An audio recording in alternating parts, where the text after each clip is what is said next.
Yeah, so I do have a video coming on both EasyCAD and Lightburn. It's in the edit queue right now. Essentially, setting up a custom rotary table is not super hard. You're telling the software how frequently your angle is changing, or rather what the angle is changing for every change. Because the piece of wood that I cut with the 2-inch was a really primo piece of material. Like, if you're cutting MDF and you're cutting stuff that's glued together and it's the cheap stuff. The wood isn't the problem, it's the glue. It's hitting glue. Dude, there was literally one time where I found like a piece of aluminum inside of one. I just saw you got a new video up over there, Michael. What's that one on? That one is how to make circles look like circles on cups. That's a big deal. It's a big deal. Oh, yeah, I just went through that. Yeah. Yeah. I gotta watch that. It's a great episode, and it's exactly the kind of that we're used to seeing from Michael over at Laser Engraving 911. So go subscribe to that right away. You can either search it at Laser Engraving 911, I believe, or we have a link to his channel on our channel homepage as well. So make sure you see that.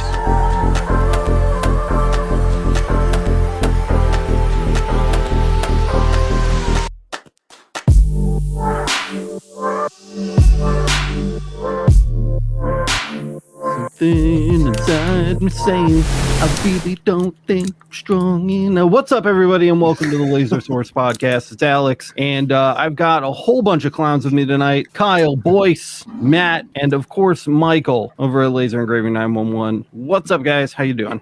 Right. What up? I love it. It's a Tuesday night. Just explain to the guys, we're doing a big Q&A today, so we're here to answer all your questions. I want to definitely take some time. We're interested, a lot of people on the LMA were asking questions about which laser to get, which is like a super basic thing. I feel like it's discussed all the time, but not in an easy to find place. So I want to make sure we cover that sooner than later in the episode, so we can point people to this episode I have a document as a reference. Yeah, I know you're working on a whole episode about that, which I want to get out really soon too. Other than that, it's your questions, guys. So if you've got questions, we've got answers. And I know I can't scroll because I can't touch anything. We do got a new member to the YouTube membership. So. I know there were already a couple questions in chat, so we're going to be off to a nice hot start today. Okay, let me scroll to the top. And I'm going to have to reset my computer. So I'll be right back, and I'm going to leave you in the company with these wonderful gentlemen right here. Enjoy the beginning of the show, and I will be back in a few minutes. Okay, so I love. Can I just say how much Michael looks like Willy Wonka and how much I love it? I got a better. It's Willy Wonka had a baby with Rob Zombie and became a DJ. Nice. That's right. That's it. Right. Yeah. Who raves on Tuesday nights to share? I'm just trying to do my PSA for laser safety, man. You know, I figured I just got these in the mail the other day. They're fresh, they're clean, they're not scratched or beat up. Fresh and so clean. And I'm just doing a PSA for wear your goggles, be safe. They do look nice. Heck yeah. All right, so we got our first question here. That throw it up guy. there. Yeah. Oh. I'm on a FTC robotics team. We're looking to buy a laser cutter to cut aluminum parts for our robots. Our budget is almost at most $10K, and we'd like at least 18-inch by 18-inch of work area. Any recommendations? That's a tough one. I don't have a huge recommendation, but I can tell you that's a really tight budget for a cutter, and even a small one, because you're going to have ongoing costs that are related to a fiber cutter. You will usually be probably using some kind of oxygen, nitrogen, CO2. They use additional gases pressurized in order to do what they do. So just the cost of the machine is only part of what you're going to be looking at there. And actually reading down, I see somebody said something similar. But yeah, I mean, a small fiber cutter will handle that, but you're going to have to, I don't know how your budget works, like where the money's coming from and how it can be paid out, but you're going to have reoccurring costs, not just the machine costs. So you're going to be getting tanks filled and delivered. Operating costs. Yeah, there's going to be delivery fees. There's probably delivery fees. There's going to be fees for the actual gas fill. And aluminum requires not the oxygen. It's going to need the nitrogen, which is the expensive stuff. So just if you're just cutting mostly aluminum, just assume that you're going to be paying for nitrogen. The last time I looked in my area, I don't remember the size of the tank, but it was like a normal standard size tank. It was like $500. How many gallons you want? And Michael, how fast would that go? It really depends on how you're feeding your speed, what you're cutting. It really depends on the thickness. But yeah, the other option is, I'm not sure because I'm not a plasma table guy, but I'm not sure if plasma will do aluminum without too much slag, but you might want to explore a small plasma table and see if that's even a possibility for cutting aluminum, because that you could probably get a lot closer to 10K. And I don't believe you need the nitrogen. You just have to use high pressure air or oxygen. So check that out. Look into that. Good tip. You're not going to get those fiber laser sharp edged fine detailed cuts. You'll get good cuts. You're gonna have a lot of finish work afterwards, cleaning it up. Is there a thing? Good belt sander or something? Is there such a thing as like a aluminum diamond tipped scroll saw bit? Like you could scroll like a CNC. Yeah, CNC router can cut through aluminum. You can get a flat CNC router with aluminum bits. Yes, not for 10K. No, unless there's a downturn in the market and they sell them because they're going out of business. Yeah. Belinda, she says she was watching where you were cutting out the stickers from your alloy business cards and you had them raised off the bottom of the bed. Why is this? I've seen others do it. They just had them sitting flat. I don't know why Alex did that. Maybe just would just fall off when he's done. Probably didn't want flashback. Maybe yeah, on the flashback's a thing. When we look at the CO2 world, right, where we're cutting on honeycomb or on the knife table, part of it is for airflow underneath so that there's no flashback coming back up at it. It also allows the part to fall through. And when you have a material right up against something that's being cut, it inherently doesn't want to cut as nicely as well. I don't know if it's just the flashback, but there's also like... It depends on like my honeycomb. I noticed that when the laser goes through, it's actually, it's bouncing off that metal, like reflecting it. And it kind of gives me those little notches every honeycomb it crosses type of deal. I've noticed that usually means you got to clean it too. One of the things that, have you guys ever noticed that if you clean it, that goes away the flare? Oh, from the honeycomb? Or the blades. So literally, hey, he's back. So literally one of the things, especially if you do acrylic, a lot of times it's like melt. And so what's happening is it actually flares. So like when you're cutting acrylic, it'll melt onto the metal. And so when the beam pushes through, it'll flare up underneath because that's what it does. Like it's kind of flammable. And then, or if it's not flammable, it'll char at least. And then that char has to go somewhere. So it kind of, so if you don't have it covered, like if you don't have the two-sided acrylic with cover on both sides, no good. Michael from chat also has a good point. Keeps the burning off the bed and material directly below the cards. Yeah, I'm OCD about keeping my beds clear of markings as much as possible. And it's a good point too. Okay, Belinda, what would be the options for holding jigs to raise the material off the bottom? She was the one that asked about your card cutting when you did the stickers. Oh yeah, and she said why is it raised and stuff like that. She wanted to know why you did that. That was the Panavice, which is really great. That's a microchip holder, so it's like two little arms that come in from the sides and grab things, which is really nice. They make one, a big one and a little one. So whether you're is that on our buying guide? Yeah, sure it is. Yeah, the Panavice, it must be, and it's dope. You should check it out. They're cheap. Michael had the OG Panavice, and now I've got an OG. I've got every attachment for it. I've got like 2 juniors and a couple attachments for the juniors that they make now. So basically the Panavice is the answer to that. You have to level your stuff. It's not like a hard jig, of course, and you can move it, but it's so good at just holding things, and it can move like every possible angle you could want. Once we found the Panavice back in our early days, it was like a game changer. Like Panavice. Yeah. Get one. If you don't have one, get one. Yeah, I'm looking that up right now myself. It is on the buying guide under tools. Excellent. And there's the mini and there's the big guy, right? Gotcha. Which is the juniors. It's the big guy is better though. It's got more attachments for the head. And basically my favorite thing about that when it comes to holding material is the microchip holder, which again is like an additional $20 or $30, and it's aluminum, so it sinks the heat away really well while you're cutting, and you can get them like nice and tight or keep them loose depending on what you need. So they're great. They're really, really great. I highly recommend that. Shane says, I'm totally new to all this. My wife and I have jobs, and Laser World is just starting with a Boss Laser 24. Whoa, Boss Laser. There goes Matt. No. Word. Welcome aboard. 5 minutes later, there it is. Also, Hamilton, my bad. Said, hey, y'all, just joined. Thanks for the interesting talk. Got my 50-watt fiber in the shop, and we'll start to dive in on Thursday. I appreciate the content that y'all put out for noobs like me. That's what we're here to do, man. Let's give him a recommendation for the first videos he should start then. Well, dude, one of the crash courses, whether you're going Or easy both. to or sure. Lightburn for Galvo, we have a crash course for both. And the links to both of those playlists are available on the channel homepage. Nice. Definitely start with one of those if you haven't already. Well, Blonde Fox said, "Hello, Elvis 911." She has the same class.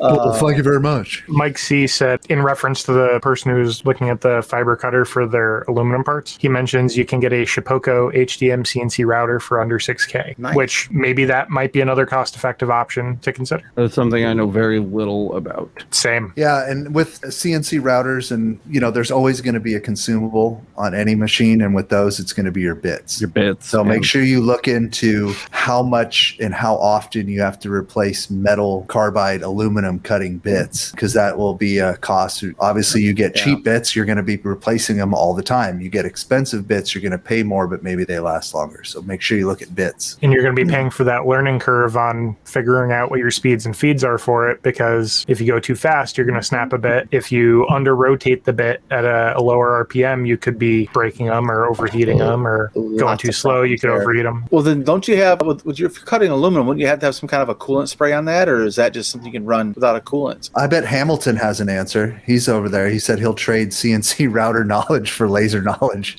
Perfect. That's it. Dr. Asus, what's the best bang for your buck fiber laser, OMTech or Mactron? We've never had an OMTech fiber, so we don't have an opinion about them because we haven't had hands-on with it. But they just got that out too. They've had them out for a little bit, but Oh yeah, But you guys, it's just not. I was just going to say, you guys know Mactron, though. It's not the best bang for your buck. No, Mactron's like buying hyper premium. Yeah, that's not. I wouldn't call that like a value machine. Alex, you've had your SFX, your Mactrons. Alex has 4 Mactrons and then the SFX. Matt, you SFX have is far closer to a budget machine than All my Galvos are Hayotian from Pascal Loop. Dude, from what I can tell, the SFX, their prices are pretty decent. And Alex, you've already checked out their quality. Yeah, they're high quality for sure. Yeah. They're high quality. They are not the cheapest, but they're good. They're very I think we gave them, I don't remember what score we gave it. I'm going to look it up. While he's looking that up, I was going to say, I can tell you that these are put together pretty nicely. All the parts are what we did. I've never taken mine apart because I'm not brave enough like these guys. I'm I was just saying, well, yeah, and like mine were cash money. So I'm like, nope. The SFX with the JPT scored a 9.0, which is excellent. And Kyle gave his Wisely similarly spec'd and priced an 8.9. Both really good options. A lot of good options. I think the Wisely is a little more expensive than the SFX. I think it was. It depends on who's on sale when and stuff. I have a 100-watt lasers only. I have a 5-watt UV from Hayotian as well, and my 60-watt Davi CO2 Galvo is from Hayotian. I got a CO2 Galvo. Galvo. I never stop using that thing all the time. And then I have a 30-watt Makira, and I have a 20-watt comm marker. For bang for your buck, I think like if you're in the 30-watt range, the Makira would be good too. Hayotian, I think for comparison on cost is about the same, and Wisely has a pretty good value offer on 30-watt too. Just depends on what you're looking for. I think the 50-watt, I don't know the prices now because I haven't asked in a while, but I think mine was like $4,900 or $5,000, something like that, for the 50-watt JPT with all the stuff that comes with it. Rotary, 2 lenses, blah, blah, blah. Is it the Makira that we're sending to Matt? No, it's the comm marker. Oh, the comm marker, that's right. Do we still like the Makira? We like the Makira. Yeah, Makira's been great. That should be on the buying guide. I don't know. I love Makara. I love her. And the bank. Makira talked trash about you boys at lunch, so The Makira is on the buying guide. We misspelled the name, but it's on there. Oh, nice. Okay, good. Yeah. Bottom line, go check out the buying guide, guys. If you know you need a fiber and you're trying to decide between fibers, buying guide is excellent. It's a great place to go. those are all ones that you guys have had your hands on over there. Yeah, and Amanda has been working on rebooting the buying guide and partners page a little bit to make that a little easier to navigate and follow along with. So there'll be some updates over there really soon too. Also, to answer the question too, the reason why you might see some people supporting or noting specific brands is because that's all we have experience in. It would be pretty silly for us to recommend something we've never had hands-on time with, right? I'm not going to recommend a Lamborghini because I've never driven one or owned one, but I could recommend. You have to have your feet really close I'm not together. going to recommend my car. Let me rephrase that because it lit on fire last summer, so we're not doing that. But that's the reality of it. Is we're not going to recommend something we haven't had hands-on time with to validate and put through testing and longevity. So usually he gets yelled at by companies. They're like, "Why are you taking our stuff apart?" It's happened like 3 times because he's like, Well, I wanted to tell and it people will- if it's good or not. And it will continue to happen because we have high standards. We And paint. and the other thing I don't want to throw in is if it Please. comes down to SFX or Wisely, right? Because they're similarly priced, don't forget to throw in the who has the better customer support, who's more responsive, 'cause if it comes down to- Unfortunately, they both have excellent customer support. Oh, Yeah. so it's really. I that's- mean, they look pretty different. You could make One's a a choice based on look. 9.0, one's Yeah, an one's an 8.9. 8.9. I don't know. Yeah. That's- Another thing too is that That's a good thing, Wisely's though. do you have to order off like Alibaba, AliExpress. SFX are available on Amazon. So if you absolutely sure are. refuse to import a machine, Yeah. you just want to click and buy SFX. There might be a slight edge there, but that would be it. They both have really good customer support. Both Calio and Venus are amazing, and they've gone above and beyond for our subscribers and LMA members. So Oh, and by the way, just speaking Really about good that, experience. since you guys are talking about the customer service end with Hayocean, literally they've got really great customer service too. I know Kyle had issues with his machine. The issue is they don't have people stateside. They have people who are in China. So when you, like for me, it's 12 hours. I'm on the East Coast. So Pascal and his team are 12 hours ahead of me. So like when it's Tuesday night now, it's Wednesday morning there. So right now is when you'd start to be getting answers from his crew and his texts because they've had a half an hour, I'm assuming, to have coffee or like whatever in the morning getting ready to work. and I So think that's probably true of most of the big Chinese manufacturers. yeah, that's just a heads up for people because a lot of people are like, which machine do I get? And then they get really mad because I wrote them at 9 a.m. and it's like, Right. well, that's their bedtime. So they're going to bed, dude. They're They asleep. clocked out 3 hours ago. so you'll save. So you might save $1,000 or $1,500, but then that's what you're losing is the ability to have like in the moment on that kind of stuff. But if you're somebody who either goes through the Galvo crash course and wants to learn it that way, and you feel pretty confident with your skills, like that's kind of how I did it because I was just like, I need this machine and I need it for this price, and it worked for my budget. So that's another part of the bang for your buck. So another question here. Yeah, here we go. Dave Kennedy, any tips on preventing flashback damage when using a lens with short local focal distance? Don't Just raise mark it. things that are hyper reflective, first of all, right? Offset. So avoid silvers and coppers if you can. Yet two would be the offset so that your angle bounces away. I mean, that's about it. You don't really have to worry about it too much. The dot size is so small with lenses that have that short of a focal distance that you're really just going to be ablating. So unless you have some kind of hyper reflective material, I wouldn't trip too much. But I mean, when you're that close, always offset. Always do the offset and move the part a little bit, just a little bit off to the side so that you get a little bit of an angle if there is a reflection up towards your face where your safety glasses instead of up into the lens. I was also going to say, if you're blading that close to a lens, always make sure you have, if you don't have an air, something to help with air, keep it, just because that goes right up onto your lens, the schmut, and you'd be shocked. One time, I'm used to using the 300 and the 200 so often that when I do finally put the 100 on, I go to like do something and I kind of like, I look and I'm like, this is weird. And so I grab one of these, the lens cleaners. Well, here's one of the pieces of the edge of it, but I wipe the lens down and the amount of schmut on it. Oh my God, it's ridiculous. Yeah, the schmut. And Matt, give me some case samples of what you would use the 100 for. So I use it for, literally, here's one right here. I got a whole bunch of crap. So I like to use it for coins, right? So these little guys. So this is a stainless steel QR code coin that I've had. That little guy. I wouldn't worry about that little guy, but this little guy, right? This guy actually has some depth to it. So this was a coin I made for my D&D Rogue because I'm a nerd. What are you going to do, right? Then on the back, it's got depth to it. But anyways, the other thing with the 100 I did is like the STL files where you're literally doing like 3D engraving or the 2.5 enhanced engraving, and that 100 is my smallest. So if you've got like a 70 or 100, you're literally 230 millimeters away, which is what, like 5 inches, 4.5 inches, something like that. So basically 4.5 inches off. Think about the ablating that's hitting it because you're engraving, you're nailing it, and those sparks are shooting off like a half an inch to 3/4 of an inch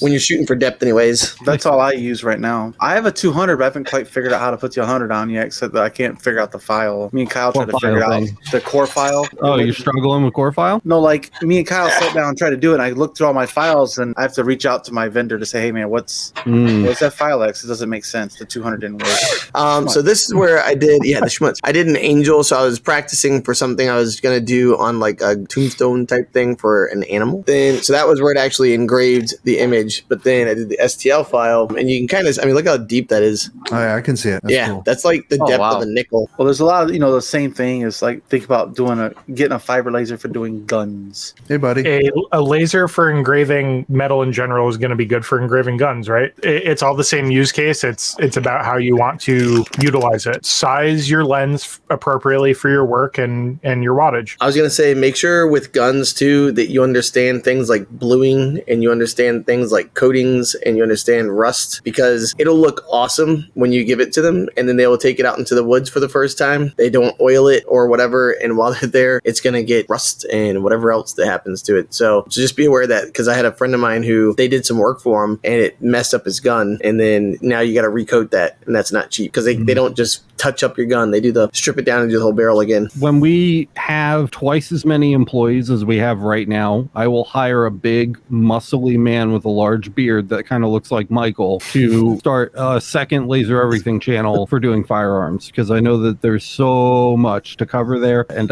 it's just too close to the YouTube no line, and we need our channels. So yeah, I just don't want to roll the dice with that here, but someday when we have enough staff and somebody we can dedicate to that, I'd love to have a second channel where we just talk about that, because there's so much to talk about there, not just technique, but legality and process and bureaucracy as well, and being able to kind of document that would be really nice. Maybe that's something I could do on the socials if I ever do a live. I'm not sure that'll kill us it won't affect the YouTube channel, but we could try it on TikTok or some shit, you know?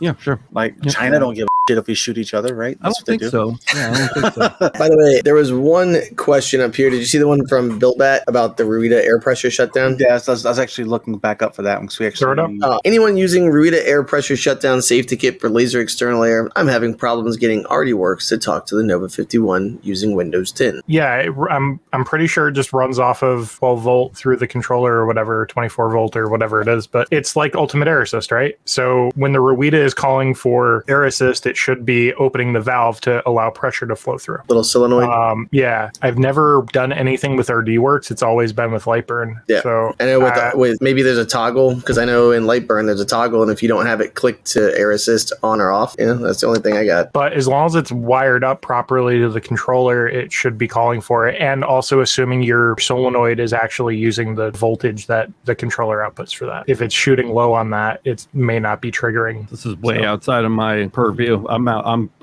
question marks over here on that. Yeah, we gave it a shot. Call your vendor. That is the best tips we have so far, since that's kind of we haven't really dove too far down that here yet. RDWorks, I run away. There's a Laser of Loves says, those are very cool glasses. Where can they get them? Are those no wires? They are. He just wanted to show off. I did. They are 7+ optical density. The big boys. Do you know what filter they are? Yeah, well, they're in the range from, I think it's like... What color are they? Well, the visible light transmission isn't as good as the ones we have, the OG's one that we have, but I had to get something a little stronger because of a new toy that I got that I haven't really talked about yet. Are they YG4s? Did you get a fiber cutter? YG4s? They are. I'm really curious. Yeah. YG4. They look kind of YG4, but I'm also colorblind, so. Yeah, I feel colorblind wearing these. Everything's like kind of a...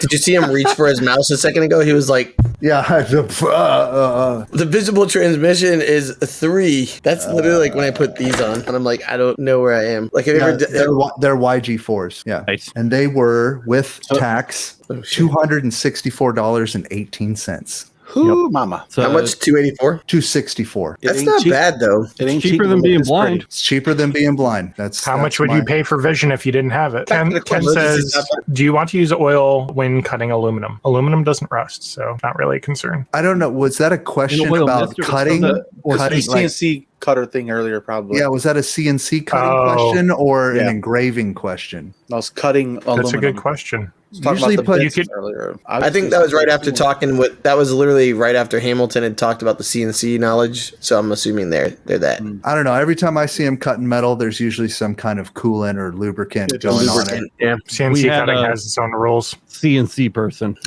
We need a paneled CNC member. I have a guy I know that's he owns a shop I could ask about again. Aw, Laura's asking. Thanks, Laura. I'm doing better than I was. Give me a percentage. 65. Quantify. I feel right now. 65 is pretty good for Kyle. That's pretty good. That is pretty good. That's almost an average day. Almost. About 5 percentage points short of an average day for Kyle. Pretty much. Okay, Mike says, Alex, when you take apart your exhaust rig, can you do a quick video on how you're splitting the that'd be cool. When you're in the middle of moving, while you're trying to move, do that, please. Yeah, I mean, it's not that It's not that complicated, but it's really just. That'd be a good short though. I will do that while we're packing to move, but I will also just tell you really quick. So an 8-inch fan that goes to an 8-inch elbow, which reduces to 6 inches, which reduces to 4 inches. It's a big reduction, but that 4-inch then moves to a 3-way split, which has 3 4-inch tubes coming off of it. One that went to the Ranger, one that went to hang over the diodes, and one that went to sit by the Galvo. So there's a really tight bottleneck there, but you're also pulling from 3 areas. And then at the breakaway, at the branch where you have the 3, I have blast gates, 1, 2, 3. So I can just open and close them as needed to make sure I'm maintaining pressure. That's it. It's really that simple. I used a couple like self-tapping screws to get it in place, and then you just duct tape it out of it and call it a day. But I will, a visual would help. So I will definitely. Michael was so proud when you say you use duct tape to finish it. He literally was like, you know what I thought when you said that? I was like, where do you think I learned that from? I was like, okay, smart ass. So I was like, go cut leather on all 3 machines and we'll see how well your duct tape's holding up. Duct tape works fine. Duct tape is great. Everybody loves duct tape. he said leather, like Miranda's just like it works. Belinda says, I will be using Lightburn for fiber. Would I still need to install EasyCAD? I never did for 2 of my machines. I would, and there's a couple reasons. One, Matt has a lot of practice with these kind of things, and he's pretty good at doing the system setup, where Lightburn will allow you to import a config from EasyCAD if you have that from the factory. So if your laser comes with EasyCAD, I would import the manufacturer's configuration during setup. The second reason I would install EasyCAD is for core file setup. That's your correction file for your lenses. Lightburn has a guide on how to do manual corrections on their YouTube page. It's fine. It works. It takes a really, really, really long time and a lot of patience. Core file, if done correctly, and we have a guide for that on the channel, takes about 15 minutes. So I would really recommend it, and I would never delete it. A lot of people, even if you plan on using Lightburn forever and never going back, I seriously would just like put it on a flash drive somewhere and just like tuck it on a bookshelf or something. Yeah, I was gonna say I never would delete it though. I don't like to use it, but I have 3 different thumb drives and they're on this table somewhere under the not mess because I don't eat at night and I always have a clean workshop. We have a comment here from Cubing Crack. It says top 3 diodes on there talking about the buying guide, don't load anymore. I might want to take those off. The links don't work on there. The reason for that is because they sold out because of our recommendations. All of our links on the buying guide are affiliate links. I don't think that's a shocker to anybody, but the company behind those diodes recently switched partners that they're using for their affiliate program. And when they switched partners, it killed all the links. So thank you for pointing that out. I'll have Amanda fix those links. But we'll definitely leave the lasers up. I stand by the lasers. Good machines. Mike also said, hey, Ocean Wisely SFX in reference to what we were talking about before. Yeah. Yep. Another thing, another pro tip when you're buying a laser, get multiple quotes. It's just a good way to shop. So you know what you're getting. You know, if one company is offering something that another isn't, that's not necessarily a bad or a good thing, but maybe you realize that's something you might want or something you realize you don't need. It's just a good way to sanity check yourself and what you're getting and the price you're paying and where it's coming from and the time frame you're getting it. I was going to say one thing that like I've kind of helped a couple people when they were like, which one's better? I told them, I was like, well, ask what, say, hey, here's what this company is giving me. Just like you said, here's what, is there anything extra you could toss in? It's a fair question. Just like I think a lot of people see the price tag and they're like, that's what it is. That's what I have to pay. But it's just like any other tool or piece of hardware. They're competing for your business through recommendations or whatever. So for them to throw in like an extra lens that would cost us $100, it might only cost them 25 because they buy them in such bulk. So, one lens to you is a big deal. And to them, it's just grabbing something out of the box and tossing it in, Like I think, Kyle, it's a great point. Okay. Next question we have here is Hamilton's back with a good one. I have an articulating rotary for my fiber. I'd like to set up a rotary table for a custom part. I'll machine the fixture. How hard is it to set up a custom rotary table in EasyCAD 3? I've never, let me rephrase that. I just assume that used it's EasyCAD 3 similar to your EasyCAD 2 experience, Kyle. So do you want to go over that generally really quick, and then maybe we can refer them to the video? Yeah. So I do have a video coming on both EasyCAD and Lightburn.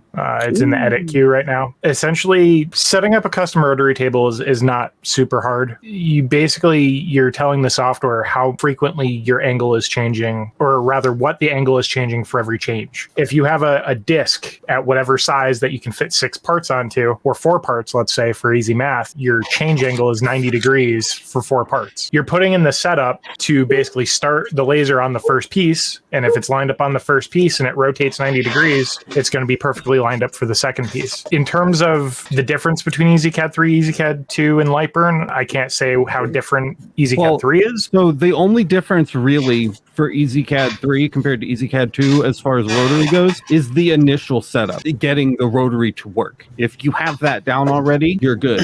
All you're doing is changing, I believe it uses the A axis. So you have to go into your F3 param and activate the A axis under the rotary settings in F3 param. That's different from EasyCAD 2. Outside of that, the rest of the rotary guide that we have on the channel applies, and from there, you can follow Kyle's live stream. I just posted a link in chat. It's 2 hours of Kyle literally from scratch building exactly what you're talking about. He does it in Lightburn, but you can do it in EasyCAD 3. You know, the controller's more or less the same at the end of the day. You're going to be able to follow those directions and come up with something productive. Was that our Friday live day that we did, or is that the one where it was just you? No, you were with me on that. Yeah, you were there. Yeah. Yeah, because I had mine already pre-made, and mine has 8, and we were kind of showing people the math between the two. Mine, I screwed up the center, so the 2 layers didn't properly turn to perfectly line up, but I did correct the file on that. So if you go to the community site, I believe I linked it in the video. If you go to the updated file, you can see the change I made. You have access to the file. I can tell you between Lightburn and EasyCAD 2, it is almost identical when you do the rotary marking on a jig. EasyCAD 3 shouldn't be all that different. Yeah, it was cool watching you make that. I just like how he was like the stuff that I never touch is the stuff that Kyle was like, so real quick, if you're trying to make something like this, you just click this, click that, and it was like broop, and there was a fanned array of stuff, and I'm like, I never do that. I don't touch that thing. Blonde Fox said they're the same to E2 Laser, who asked, what is the difference of a fiber laser and a fiber galvo laser, or are they the same? Go check out Galvo Lasers 101. It's one of our most viewed videos on our channel, and it will explain the difference to you between galvo lasers and gantry lasers. Gantry lasers run on a gantry, like a gantry crane, and galvo lasers are projected through a lens down onto the workspace. You can have a bunch of different kinds of galvo lasers, like a galvo CO2 laser or a galvo UV laser. So when you say fiber galvo laser, you're just describing the type of galvo laser that's being used, in that case, a fiber. So yes, Blonde Fox is absolutely correct. They're the same thing. Galvo fiber laser is just more descriptive. It's like someone who says ATM machine, even though they don't need the word machine in there, because that's the end. Well, to be fair, there are gantry fiber laser systems. Michael's Fusion, which doesn't have a fiber laser core in it, but they make them with them. And Utech recently came out with fiber laser gantry system as well. So that is a thing, and in some cases you need to specify, but generally when people are talking about fiber lasers, they're talking about galvo fiber laser. So, we gotta shout out Hamilton. He says, "Huge thanks, guys. Is it okay if I shout y'all out when I post my videos showing it all?" I wish you would. Kyle, don't forget to mention the Laser Master Academy. If you guys haven't already signed up, it's the #1 way to support the channel. We want to make sure we can keep coming back around and doing what we love to do. The only reason we're able to do that is thanks to everybody over at the LMA. You can find out more about that over at masters.lasereverything.net. What's the largest lens you can use for a fiber? And what's the difference between a fiber and a galvo CO2? I've seen people talk about it. 400. Largest lens you can have for a fiber depends on your wattage. They make 1,000 millimeter lenses. It's ridiculous that they shoot across a room to mark plates that are as tall as you, but they're on like 600 watt lasers.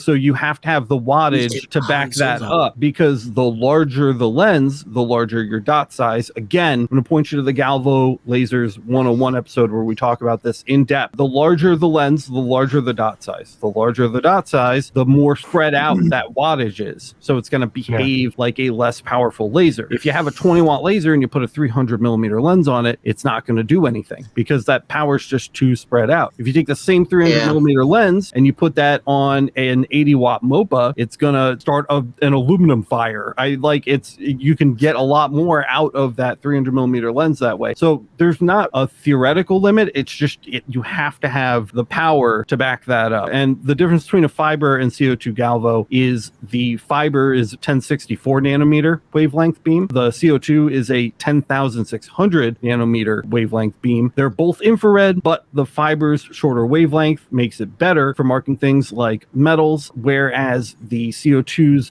longer wavelength makes it better for working with organics like wood, glass, acrylic, leather, things like that. That's CO2 in general. Galvos, and this is, again, Galvo Lasers 101. Go watch this episode, guys. It's really great if you haven't seen it. Galvos are typically pulsed lasers. So when you're looking at a Galvo CO2 versus a gantry CO2, the Galvo CO2 is going to be really good at doing things like wood and removing coating from metals like powder coat, super duper fast, but it's not going to do well with transparent materials like glass and acrylic because it's pulsed. For that, you really need a continuous wave laser. That would be something like a glass or RF tube CO2. Those are much more capable of working with transparents, especially, again, glass and acrylic. So you'll see limited, if any, success with a Galvo CO2 on those transparent materials. Sorry, that was a little bit of a tangent, but there was a lot there in a simple question. So I want to make sure we cover that. I was going to say, didn't we look at like online one night, those giant lasers that are the size of like a garage? Yeah. That's where they need the lens for like that. And it's literally like those were the Sinrad Phoenix. CO2s. Yeah, like the Phoenix or something. And it was like literally Alex was like, you could walk under this and it would just be like.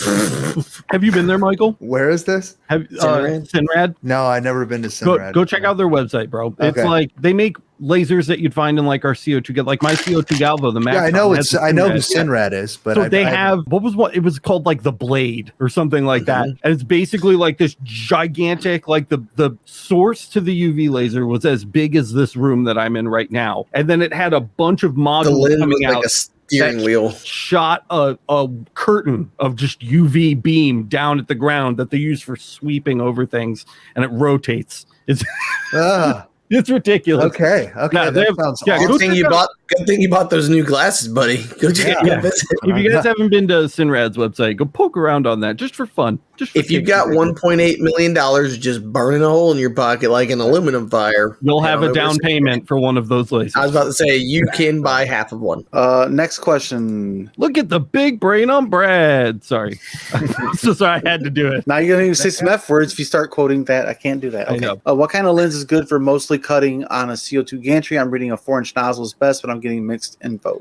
Michael and Matt, you're up. You guys. Yeah, man. Just use a 2-inch lens. You're fine. Don't get all crazy with the 4-inch lens is good for, I mean, how well's your air assist going to work with the 4-inch lens? You're going to have to get real close to that cutting line. You're fine. I mean, I'm going to keep it short. Just use the 2-inch lens. You'll be fine. Yeah, I was going to say, I've cut through a 3/4 inch board with my 2-inch before, right? So I mean, but I've got 150 watts. Oh, but I mean, it's not like I do it all the time. But there was one time I literally was just like, I wonder if this will cut a circle through this, and it did. And I was like, oh shit. But the other thing is, like he said, the air assist was at like 60 or 70 pounds. I mean, that's the other thing too, is if you've got the 4-inch, you need to make sure you've got the tubing to support the air you're going to need to do that thick stuff. But most stuff is going to be a 1/2 inch or less, which if depending on your wattage. And that's the other thing too. I will say the 4-inch will give you more bang for your buck if you've got on the lower end. That'd be about it though. See, I tried using a 4-inch lens to cut in through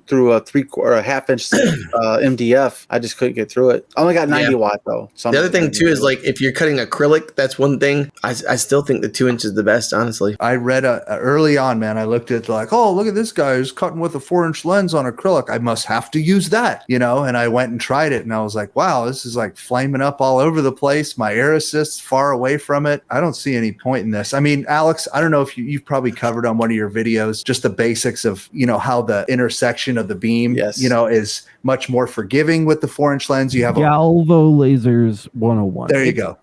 Same. So it's watch that. Galvo lasers in that case, but the intersection point and the depth of field is totally relevant. Yep. Right. And those are very relevant with the 4-inch and the 2-inch lens as well, even on the gantry. And there's pluses and minuses to having a more forgiving space before it starts to go out of focus. And by the way, if you're still having trouble, like Boyce said, it could literally just be the material, because the piece of wood that I cut with the 2-inch was a really primo piece of material. Like if you're cutting MDF and you're cutting stuff that's glued together You ain't and it's into the that cheap shit. stuff, Cutting through the wood isn't the problem; it's the glue. it's hitting glue. Dude, there was literally one time where I found like a piece of aluminum inside of one. Like, because like you gotta realize they're getting put together at a factory, just falls in. There was one time I found a cigarette butt in the middle of my plywood. Just sweep that in there real quick. So just saying, that's when I bought stuff from like Home Depot and everything. And now there's places like, if you're near, or even if you're not there, H&H Wood. I mean, go back and look at the Got Wood video. We listed a whole bunch of different places that we all buy stuff from. This question is really important. How many watts am I going to need to pop an 8-foot Jiffy Pop popcorn bowl in my house from a moving airplane at 30,000 feet? That's going to be at least 25. Watts. Easy. Yeah. Also, what lens are you using? I think the Cave 40 might be overkill. I mean, is there air assist? Glad we got that sorted. I got a couple lined up here. Do you guys update the library for the 80-watt fiber from time to time? We update all the libraries from time to time. From time to as time. we add From time materials. to time. So if, for example, we do a project on the channel and it involves a new material, we work with that material on the laser, it's going to end up on the material list and go into the next update. We've been a channel for a really long time, and we've added many, many settings to those libraries, which are only so great at being converted. So as time goes on, there's less and less common materials that we're going to interact with that will make it into the library, and thus updates will become less frequent. It's not because we don't want to, or we have settings reserved somewhere, or they're inaccessible. It's Super just that secret sauce. the libraries are pretty freaking filled out, guys, for getting started. Everybody's working with different lasers from different places with different materials and things like that. So it's definitely updated from time to time, but the regularity of the updates is certainly not going to be what it used to be.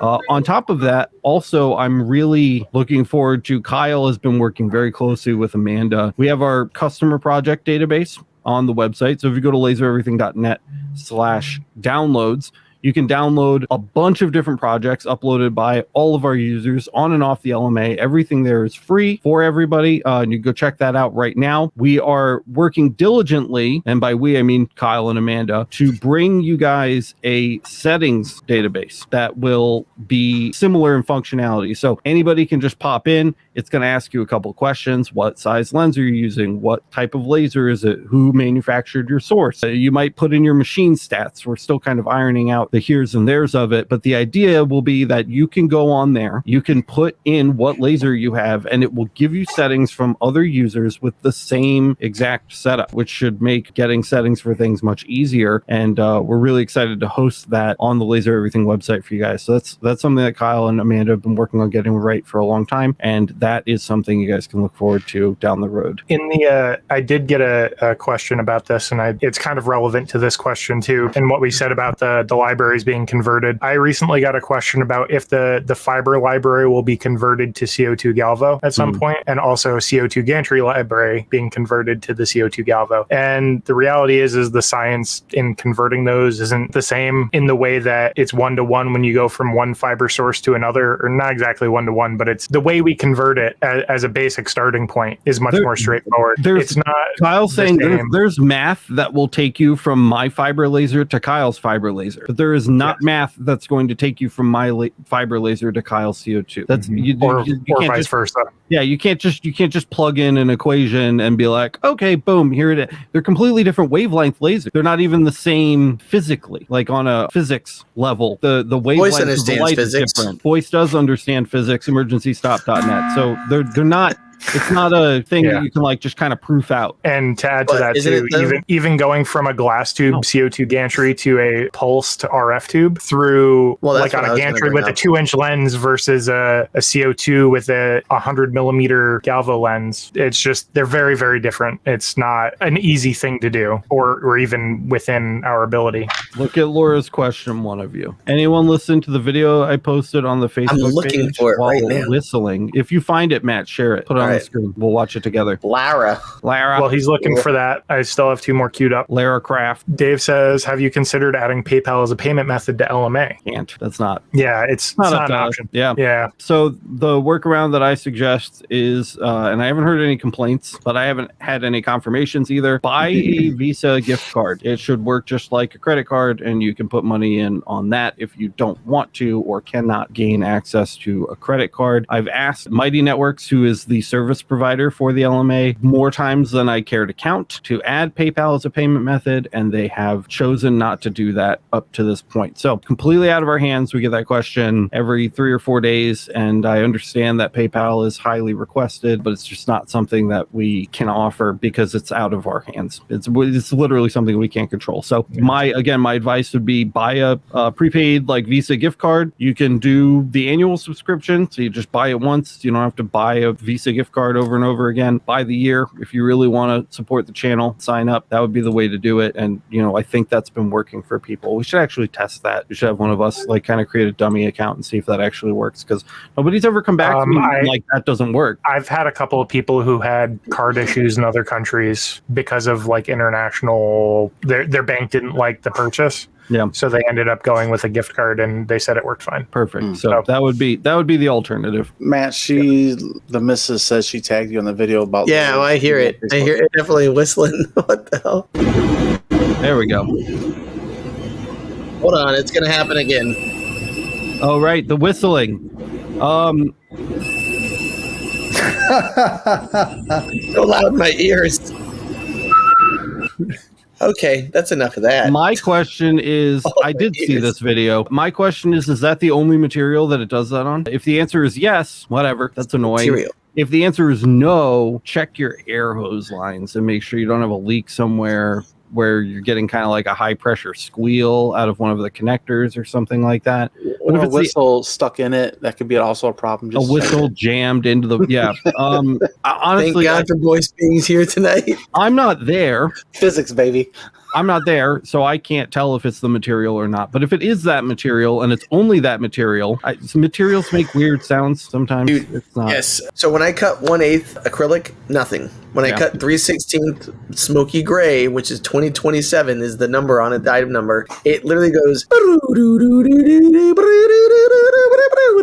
bink. And it's just because like it's the expansion and melting and everything all happening once, thermodynamic reaction, and then every time it just keeps going the whole time. And it's the most annoying sound, but I'm just like, it's money. It does that with several types of materials, Miranda says.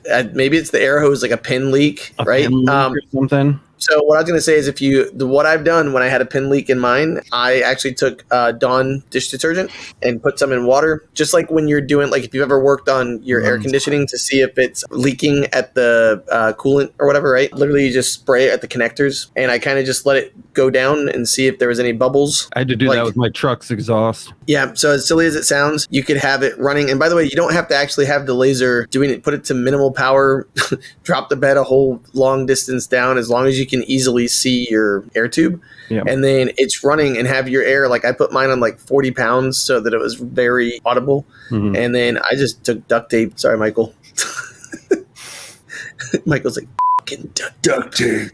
I mean, you could also get a hose clamp too. Yeah. If it isn't the hose and it's the material, material makes weird sounds sometimes. Someone earlier asked a question about the coin that I used, and I don't know how we missed it, but I literally was just scrolling through and saw it. They had asked, what's the thickness of the coin that I used, and it's 1/8 of an inch. So this is a Bui Swiss. I'm guessing that's his name. Bui. I think it's Bui. Swiss. And so if you just like type in BUI Swiss. There's a link on lasereverything.net. Right, I was going to say, that'll get you there. Or if Miranda or somebody wants to put that up, I'll do it. But yeah, they're great coins, and they're made here in America. Steel, brass, copper. Good stuff. On the edges? 3 millimeter if you're into metric. I think that's like 31.5 millimeters wide or something. Yeah, by the way, that is the maximum he can make his coins. So that's because I've had people ask that before when we were doing live chats. Why can't he make it bigger? Why can't he make it 40? It's just he's got like a micro lathe, which he actually used to make like micro parts for. And then he started realizing, people like high quality. And these are super high quality too. They're very, very nice. They are very nice. And he's a super nice guy too. Additionally, if you would like some larger coins, they're more expensive, but Umbry makes larger coins. So if you want some larger coins and you're okay with spending a little more, Umbri is also really high quality. And both of those links are available here on our suppliers page, which I am posting into chat for you guys. It's lasereverything.net/links/suppliers if you're listening. So which laser source is good? Max, Jacus, Racus, or JPT? Depends on what you're doing and what you're using it for. For some people, they don't need to spend the extra to get what they need done. If you're just doing basic engraving, maybe a Max or a Racus is good. If you're doing specialized materials or working with something specific, or you're looking to do color or something else, maybe a JPT is better for you. And even going a step beyond that, all three of these vendors, I believe, are getting into the MOPA space, Max and Racus. JPT's been in that space, but Max and Racus are starting to put out MOPA sources too. That's an ever-evolving question. And it really comes down to just the good source, the right source is very dependent on what you're doing with it and what you want to achieve. I generally just say, do you want to cut things? Not that you should be cutting with a Galvo laser, but if you want to cut things or do really deep engravings, get a Racus. If you want to do more like kind of fine detail or fine temperature control type work, like annealing, Z marks, colors, things like that, get the JPT. The Racus and the JPT are both really good, high quality brands. So you can't really pick poorly between the two, but they do have their strengths and weaknesses. Well, I do think that's about all the questions we caught up. Okay. Have any of you guys, GZ Tech? Yeah, we have a GZ Tech. I don't know if any of the companies we work with have started using them yet. I know Mactron knows that company, like people that run it and the people that run Mactron, and they're like friends. But I don't think I've seen any of GZ Tech's sources implemented on something that's on the shelf yet. Poor Tina. Tina keeps messaging me on WhatsApp like once a month, asking when the fiber laser build project is going to start. I didn't plan on having a baby this summer. It just happened. I'm sorry, Tina, if you're watching. We will be working on that, though. That's something I'm very passionate about. Now that we have editors, it will be a lot easier for me to get kind of started on that. Also, Kyle and I have a little bit left to do for the marketplace, and there should be some news on that soon. And when that's done, that's a big thing that eats up my time when I'm not editing, which I'm doing far less of now. So now that that's off my plate, my focus is shifting to the marketplace. I want to get that up, launched, and then we can start looking at like some fun new projects and stuff. I'm going as fast as I can. The new baby boy, Oliver, is due in 10 days, and our official move-in date is in 17. So we're moving like 7 days after this baby is due, and they could happen on the same day. Who knows? So I'm almost out of this. Imagine? I cannot. I'm almost out of this black hole, guys. And when I'm out, then things will kind of pick up pace a little bit. If this happens, Miranda's moving. You guys are moving, and Miranda picks up one box. Miranda's not picking up nothing. So I mean, like it'd be just crazy. She just has to stand up, and that's it. Boom. Yeah, like what are you doing, Miranda's? She's like, I don't know. Miranda's already got like a small toddler in her. She's not allowed to lift. Michael, do you want to give the quick version of the Mullins 35 story? Yeah, that's actually my dad's. My dad was a really big Bears fan, and my dad passed away a few years ago. And for Christmas, I got that from him. As you do, you collect your parents' things, and my wife snuck it from my stuff and actually put it in that frame. Oh, that's super sweet, and man. had it mounted. So my dad he was the big Bears fan, and so that's just a way to remember him. It was one of his favorite things up there. And I think 35 was like one of his favorite players in the Bears. Also, do all the normal stuff. Smash the like button if you got value out of this one, guys. Don't forget to subscribe and hit the notification bell so you don't miss the next time we go live. If you haven't already, go subscribe to Laser Engraving 911. I just saw you got a new video up over there, Michael. What's that one on? Yeah, that one is how to make circles look like circles on cups. That's a big deal. That's a big deal. Oh, yeah, I just went through that. Yeah. Oh, yeah. I gotta watch that. It's a great episode, and it's exactly the kind of that we're used to seeing from Michael over at Laser Engraving 911. So go subscribe to that right away. You can either search it at Laser Engraving 911, I believe, or we have a link to his channel on our channel homepage as well. So make sure you see that. I don't know. Go buy some merch. We need to do some better merch. But yeah, you got that Burn to Learn shirt. Dude, I'm so mad. I've been big black Burn to Learn hoodie. I put it through the washer on hot. What an idiot. It did not like that. Blew it out, didn't it? At all. Shout out to Laura hooking it up with that super figure. Thank you so much, Laura. We Laura. appreciate it. Vince is asking before we leave, what's Michael's new toy? Do we have details on that yet, or is it a classified? Is it deep situation? wraps? It's pretty classified. This is the only hint that you're getting. Okay, well, it's YG5. Yeah, it's YG5. So something in the fiber. It's a 1064 thing. Tell it's fiber cutter. It's fiber Interesting. Maybe it could be a cleaner. Could be a welder. Could be a welder. The welder would be dope as shit. A welder. So there's a lot of things that he could be around with over there, and that's all the more reason to subscribe to him. This is going on and on and on. I'm trying to close the show. If you have questions, bring them next week. Go listen to Emergency Stop if you haven't already. emergencystop.net. Keep an eye on the website. Sign up for all the things. Do all the stuff. Check out the LMA. I love you guys, and we will see you in the next one. We'll be right